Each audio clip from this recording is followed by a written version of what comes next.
খাবারের টিফিন ব্যাগে money bag কখনো দেখেছো? কালকে ম্যাডাম আমাদের জন্য খাবার নিয়ে এসেছিল, পিঠে নিয়ে এসেছিল তো নিজের বাড়ি থেকে। তো পিঠে খেয়ে এলাম, এর মধ্যে একটা কাস্টমার চলে এসে সকাল সকাল এই ঠান্ডার মধ্যে মুরগি নেওয়ার জন্য। তো ফার্মে ঢুকে একটা বড় মুরগি ধরে এখন সেল করে দিলাম 200 টাকা কেজি ধরে। যাই হোক, এখন ফার্মে গিয়ে এখন মুরগির ডিমগুলো কালেক্ট করলাম। আজকে মাত্র 3টে ডিমই পেরেছে। আর ডিম থেকে মনে পড়লো ইনকিউবেটারের কথা। ইনকিউবেটার খুলতেই থেকে মুরগির বাচ্চাগুলোর কিচিরমিচে কতগুলো মুরগির বাচ্চা ফুটতে চালু করেছে, আর বাচ্চাগুলো কতটা কিউট, তাই না?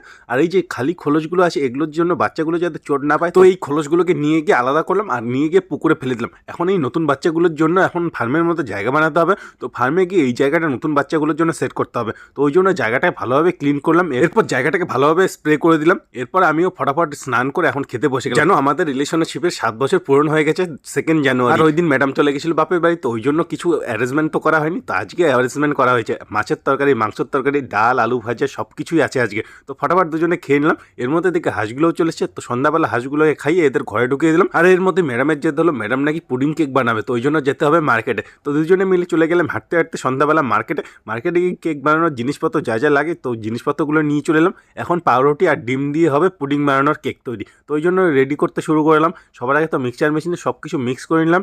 এরপরে এখানে ক্যারামেলটা বাটির মধ্যে সেট করে তারপরে এই মিক্সচারটা দিয়ে এখন এটাকে বয়েল করতে হবে। আর তারপরেই হয়ে গেল সমস্যা। আমি তো তখনই বললাম উল্টায় যাবে নাকি, দেখো কি হইলো। 70 থেকে 80% সব কিছু পড়ে নষ্ট হয়ে গেছে।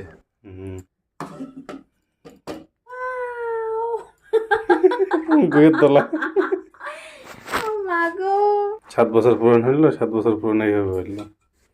ম্যাডামের প্রথমবার ট্রাইয়ে মোটামুটি 60-70% হয়ে গেছে, কিন্তু সম্পূর্ণ কমপ্লিট হয়নি। তো আমি ট্রাই করলাম, আমিও একবার নিজে বানাই। তো আমি ডিম ছাড়া নর্মাল বাটার দিয়ে বানাতে শুরু করলাম। স্টিম দেওয়ার পর কি জানি সমস্যা হয়ে গেল, এখন আমারটা জমেইনি। কি জানি কি কারণে জমেনি, বুঝতেই পারলাম না। আজকের এত পরিশ্রম সবকিছু হয়ে গেল বৃথা। কালকে আবার ইউটিউব দেখে তারপরে আবার শিখে তারপরে আবার বানাতে হবে। তো আজকের জন্য এইটুকুই, দেখা হচ্ছে কাল।